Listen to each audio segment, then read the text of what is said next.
네, 김종혁 전 국민의힘 최고위원 연결해서 당내 상황 좀 짚어보도록 하겠습니다. 나와 계시죠? 예, 김혜커님 안녕하세요.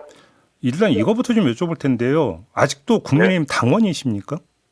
그게 제가 알기에는 이번 주 토요일까지가 열흘이 되는 날인데 서류를 송부받은 날부터. 근데 이제 박성훈 대변인 같은 경우는 그런 내용을 잘 몰랐던 것 같아요. 그래서 예. 월요일자에 윤리위가 발표를 한 것을 기점으로 해서 계산을 한 것 같아요. 근데 그 뭐 무슨 큰 의미가 있겠습니까? 송달 시점으로 이제 열흘 안에 열흘이 지나면 자동으로 제명한다 이렇게 돼 있거든요. 그렇죠. 그러니까 지금 탈당 권유만 받은 당원이다 이렇게 정리하면 뭐 되는 그런 거죠. 상황이겠죠. 예. 네, 알겠습니다. 자, 이전부터 여쭤보겠는데요. 조금 전에 전해드렸는데 배현진 의원 지금 징계안이 접수가 됐다고 하는데, 네. 근데 제가 보도록 누가 이걸 제수로 했는지가 지금 안 나오던데 혹시 파악되셨어요? 네, 그럼요. 그거 아마 당협위원장 한 명이 했을 겁니다. 이른바 장종혁 대표하고 가까운 쪽에 있는 그리고 관저에 나가서 시위를 했던 당협위원장 한 명이 접수를 했는데 네. 그것도 좀 코미디 같은 게 사실 42명의 서울시에 있는 당협위원장 가운데서 21명이 서명을 했잖아요. 네. 그분들이 무슨 배현진 서울시당위원장이 강요를 해서 그것을 서명했을 리가 없지 않습니까? 그리고 그 문구를 만든 것은 제가 알기에는 다른 분이세요. 정확히는 구상찬 전 의원이 그걸 작성한 걸로 알고 있는데, 그런 발표를 했다고. 그러니까 징계가, 한동훈 전 대표에 대한 징계가 잘못됐다라는 것들을 발표를 했다고 해서 그것이 윤리적으로 문제가 된다라는 주장 자체가 좀 터무니없어 보입니다. 그냥 단도직입으로 타깃이 배현진 서울시당 위원장이라고 보십니까? 아니면 그 너머까지 보고 있다고 생각하십니까? 아니, 그러니까 일단 한동훈 전 대표와 저는 이제 제명을 했잖아요. 네. 사실상. 그러고 나니까 이제 서울시당 위원장은 권한이 크니까. 근데 네. 배현진 의원이 친한계로 알려져 있으니까 서울시당 위원장의 목을 조르겠다 뭐 이런 의미인 것 같아요. 그래서 서울시당 교체를 염두에 두고 지금 그 제소를 했다면 서울시당 위원장을 교체한 다음에 뭘 하겠다는 걸까요, 그러면?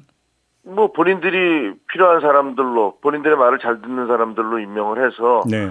그 이후에 어떤 공천 과정이라든가 이런 데서 본인들 뜻대로 하겠다 이런 의도 아니겠습니까? 그러니까요. 그러니까 그 서울시장 후보 경선이든 뭐 이제 최종 공천이든 이거를 이제 그 원하는 방향으로 끌고 가기 위한 사전 포석 이렇게 해석을 해야 되는 겁니까, 그러면? 그렇게 보이죠. 서울시에는 뭐 서울시당 위원장이 비례대표 그 시도의원에 대한 비례대표 공천 권한도 있고, 네. 그리고 또 일반 다른 그런 시도의원들, 구의원들이죠. 그러니까 서울시 같은 경우는 구의원, 시의원들 공천에 영향을 미칠 수 있으니까, 그리고 또 서울시장 공천에도 영향을 미치니까 그런 부분들에 있어서 배현진 의원이 눈에 가시다 뭐 이렇게 생각하는 거 아니겠습니까? 그러면 좀 더 들어가서 오세훈 시장은 안 된다라고 하는 뜻이 여기에 깔려 있다고 보세요? 저는 그렇게 봅니다. 왜냐하면 고성국 씨가 예. 한동훈 다음에는 오세훈이다 이렇게 명단을 발표를 사실상 한 바 있고, 또 그 다음에 배현진이다 이렇게까지 구체적으로 찍어서 얘기했었잖아요. 네. 그 순서대로 가고 있지 않습니까? 그래요? 그럼 오세훈 시장이 아니면 혹시 염두에 둔 다른 사람이 있다고도 봐야 되는 겁니까, 그러면? 그건 뭐 제가 알 수는 없죠. 만약에 근데 그러니까 지금 최고위원께서 진단하고 전망한 대로 만약에 상황이 전개가 된다면 오세훈 시장은 어떻게 대응을 하게 될까요? 오세훈 시장은 강력히 반발하시겠죠. 이게 뭐 당이 어떻게 보면 윤호계의 세력들에 의해서 완전히 장악되는 듯한 그런 모양새를 그거를 인정할 수 있는 우리 당원들이 얼마나 될지는 잘 모르겠습니다. 또 다른 거 하나, 지금 서울시당의 현안 중에 하나가 고성국 당원 징계 문제잖아요. 네. 이게 지금 이제 중앙윤리위원회가 아니라 서울시당 윤리위원회에서 처리하게 돼 있지 않습니까? 네. 근데 만약에 서울시당 위원장 교체 문제가 불거지면 이거는 스톱이 되게 되는 겁니까? 어떻게 되는 걸까요? 글쎄, 이건 절차상 문제는 제가 잘 모르겠는데요. 일단 네. 선점을 해서 아예 서울시당 위원장을 날려버리겠다 뭐 이런 식의 움직임을 먼저 보이고 있는 거잖아요. 네네네. 그러니까 서울시당에서 어떻게 대응할지, 배현진 의원이 고성국 씨에 대한 징계를 어떤 식으로 밀어붙일지 혹은 진행시킬지는 저는 아직은 잘 모르겠습니다. 또 한 명 정성국 의원에 대한 징계 제소도 지금 논의가 되고 있다라는 보도가 있었는데 어떻게 파악하고 계십니까? 뭐 그렇게 준비하고 있는 걸로 알고 있습니다. 어디까지 가는 겁니까 그러면 도대체? 글쎄요. 지금 이제 보면 제가 페북에도 뭐 그런 글을 썼는데 나치의 히틀러 시대에 국민법원이라는 게 있었잖아요. 네. 근데 그 국민법원에서 그 히틀러의 정적들 무려 5천여 명을 사형에 처했습니다. 그러니까 사실상 그건 법원, 말은 법원이었지만 그냥 일종의 합법적인 처형장이었던 거죠. 예. 근데 국민의힘에서는 윤리위를 내세워서 아시다시피 그 윤리위원장이라는 분은 그 윤민우 씨는 그 방첩사에와도 관계가 있는 분이고 또 국정원에도 관계가 있던 분 아니겠습니까? 네. 이른바 부정선거와 계몽령을 지지하는 분으로 알려져 있는데 이런 분을 윤리위원장으로 내세워서 그 정치적 반대자들에 대해서 일종의 정치적 학살을 자행하고 있다. 네. 그게 히틀러의 국민법원과 크게 본질적으로 다르지 않다. 저는 그렇게 생각을 합니다. 근데 정성국 의원에 대한 징계까지 추진해서 만약에 징계가 된다면 결국 친한계 전체를 그 지금 타겟 삼고 있다고도 해석할 수 있는 거 아니겠습니까? 이거 확대 해석입니까? 그게 확대 해석일 수가 없죠. 왜냐하면 장해찬 씨는 한동훈과 친한계를 고름 짜내듯이 다 짜내야 된다라고 공공연하게 얘기를 했고 네. 그런 정서는 고성국 씨나 전한계 씨나 다 똑같이 얘기하고 있는 거 아닙니까? 이른바 그 윤호개인 극우라는 분들이 다 그렇게 얘기를 하고 있고 실제로 그런 것들이 진행되고 있잖아요. 고성국 씨가 어제 유튜브에 올린 동영상 제목이 정성국 한지아를 절대 용서해서는 안 된다 이런 거라고 하네요. 한지아 의원까지 거론한 것 같은데요. 이제 뭐 차곡차곡 그 단계를 넓혀가지 않겠습니까? 단계를 높이고 범위를 넓혀가지 않겠습니까?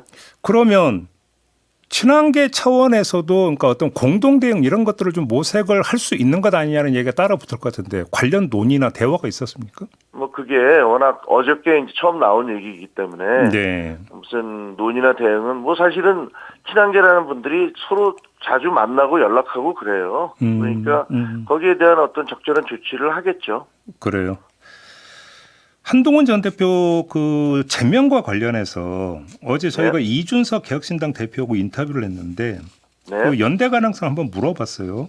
그랬더니 이제 이거는 뭐 제 표현이지만 족보가 다르다라는 주장을 하더라고요. 한동훈 전 대표를 어떤 식으로 비유를 했냐면 친일 행위를 하다가 광복이 오니까 태세를 전환한 경우 아니냐 이렇게 지금 규정을 하던데 어떻게 보십니까? 전혀 터무니없는 소리죠. 그래요? 그런 식으로 따지면 그 이준석 그 대표는 박근혜 퀴즈라는 얘기를 계속 들었잖아요. 네네네. 그러면은 박근혜 전 대통령에 대해서 그 이준석 대표는 나중에 대구에 내려가서 그 박근혜 대표의 탄핵의 강을 넘어야 된다 이렇게 주장하지 않았습니까? 예. 그거는 뭡니까 그러면? 그거는 일제 시대에는 그 그렇게 비유를 하자면 예. 박근혜 전 대통령을 그 옹호하다가 갑자기 세상이 달라지니까 네. 그 강을 넘어야 된다라고 주장하는 겁니까? 저는 이준석 전 대표가 박근혜 전 대통령에 대해서 맞서 싸우고 문제를 제기했다는 얘기를 들어본 적이 없습니다. 그런데 한동훈 전 대표 같은 경우는 본인이 그 법무장관 하다가 비대위원장이 된 이후 그리고 당대표가 되고 이런 과정에서 윤석열 전 대통령의 문제점, 김건희 여사의 문제점에 대해서 맹렬하게 싸우지 않았습니까? 네네. 그러다가 쫓겨난 거 아닙니까? 결국은 12월 3일 날 계엄에 반대하다가. 그런데 그렇게 윤석열 전 대통령에 대해서 열심히 싸웠던 사람을 마치 무슨 뭐 그 친일파 하다가 독립되니까 태세를 바꿨다라고 얘기하는 것은 그건 전혀 앞뒤가 안 맞는 비유시죠.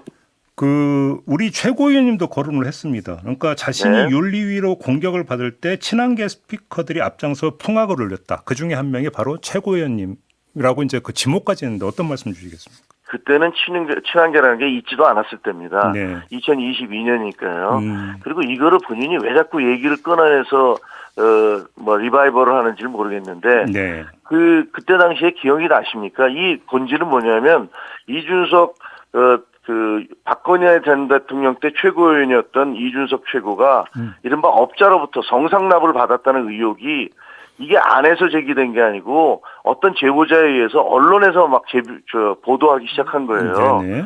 그때 얼마나 시끄러웠습니까? 그리고 또 이 제보를 한 사람에 대해서 이준석 대표의 최측근이 내려가서 7억 원에 달하는 투자 각서를 썼다라는 것들까지 보도가 되면서 이것이 입막음 아니냐 이런 식의 보도가 언론에 일제히 나오기 시작했고 그걸로 인해서 굉장히 시끄러웠어요. 그러니까 그걸 놓고서 징계 6개월을 윤리가 징계 6개월을 내렸는데 이거를 가처분 신청을 냈었습니다. 그 이준석 대표가. 근데 그 기각됐어요. 기각이 되고 나니까 그 당에서는 이제 이걸 법원에서도 인정했으니까 비대위를 결성해야겠다 해서 주호영 비대위가 결성됐는데 이것에 대해서 이준석 대표가 또 효력정지 가처분 신청을 내셨죠. 근데 그때 당원 당규에는 비상 상황일 경우에 비대위를 구성할 수 있다고 돼 있었기 때문에 법원에서는 이게 비상 상황인지 여부가 불분명하다 해서 받아들였고 그래서 주호영 비대위가 무너진 거고요. 그 다음에 당원 당규를 개정해서 비상 상황이 아닐 경우 비상 상황이 이러이러한 거다라고 규정을 한 다음에 정진석 비대위가 등장했는데 여기에 대해서도 그 가처분 신청을 내셨는데 똑같은 재판부가 이번에는 이것은 이유 없다라고 해서 그냥 받아들인 겁니다. 네네. 그 우리 최고위원과 관련된 이야기 하나만 더 여쭤볼게요. 그 정진석 전 비서실장과 박덕흠 의원 간의 메시지 내용이 언론 보도를 탔는데 요지가 우리 최고위원께서 윤석열 전 대통령에게 기용이 되지 않아서 한동훈 전 대표를 도왔다. 이게 요지인데요. 어떤 사연이 어떻게 되는 겁니까? 정반대인데요. 네. 제가 아크로비스타에 찾아가서 면접을 봤다는데 그건 전혀 사실이 아니고 그리고 제가 찾아간 게 아니고 윤석열 전 대통령이 저를 만나자고 해서 그때 당시 후보였죠. 네네네. 그래서 강남에 있는 뭐 갤러리에서 만났더니 자신을 도와달라. 내가 당신이 1번 내 참모다. 아무도 아직까지 이런 얘기를 한 적이 없다. 장해찬 씨나 이런 분들한테도 얘기하기 전이었으니까요. 네네네. 그래서 만났고 그다음에 제가 나중에 못하겠다라고 거절을 해서 제가 앙심을 품은 게 아니고 윤석열 대통령이 된 다음에도 저를 만나면 굉장히 서먹서먹하게 대하시더라고요. 근데 그때 그럼 왜 거절하셨어요, 그러면? 그게요. 그 만났는데 같이 일하자 그래서 제가 그 즉답을 안 하고 그 다음 날에 알겠다라고 얘기했더니 국장님 뭐 천군만마를 얻은 것 같습니다라고 굉장히 반색을 하시더라고요. 근데 이분이 되게 싫어하는 어떤 분과 제가 가깝다는 것을 알고 난 다음부터 갑자기 연락을 끊었어요. 그래서 이분이 이런 사람이구나. 그래서 저는 윤석열 전 이 후보하고는 같이 하면 안 되겠다 이런 생각을 하고 있었는데 몇 달이 지난 다음에 제가 그때 최재형 원장이 출마 선언을 하고 저에게 같이 일하자라고 얘기를 오가고 있었는데 이때 갑자기 전화가 오셔갖고 저한테 국장님 오실 때가 됐습니다. 그러면서 같이 일하자고 얘기해서 제가 못하겠다고 했습니다. 그랬더니 되게 당황하시더라고요. 그런데 여러 사람을 동원해서 저한테 다시 와달라고 이렇게 오퍼가 왔는데 제가 거절을 했습니다. 알겠습니다. 그랬더니 그게 진실입니다. 윤석열 전 대통령이 싫어했던 사람이 누군지는 여쭤봐도 말씀 안 해주실 것 같고. 그건 뭐 제가 프라이버시 때문에. 조금 전에 그때 만난 게 강남의 모 갤러리라고 말씀을 주셨는데 혹시 그게 나중에 막 언론 보도 엄청 떴던 예화랑인가요? 혹시 거깁니까? 네, 거깁니다. 그럼 이미 그때부터 그 화랑을 활용하고 있었다는 겁니까? 그건 잘 모르겠는데 하여튼 저는 거기서 만났습니다. 제가 그걸 페북했을 때 서초동이라고 썼는데 정확히는 신사동에 있는 거고 뭐 지금 물어보시니까 제가 말씀을 드리는 거고 제가 뭐 그분들 잘 모르는 사람들이니까. 근데 내부 구조나 이런 게 이미 그때 하나의 어떤 캠프 사무실 비슷하게 되어 있었던 겁니까? 그러면 그때 가셨을 때? 그때는 제가 처음이었고 이분이 이제 그 출마를 결심한 지가 얼마 안 됐을 때예요. 그래서 지금 기억나는 건 그 2층에 올라가서 얘기를 했던 그런 기억이 납니다. 그래요? 이미 그때부터 예화랑을 썼다. 알겠습니다. 자, 오늘 말씀 여기까지 듣겠습니다. 고맙습니다. 고맙습니다. 네, 김종혁 전 국민의힘 최고위원과 함께했습니다.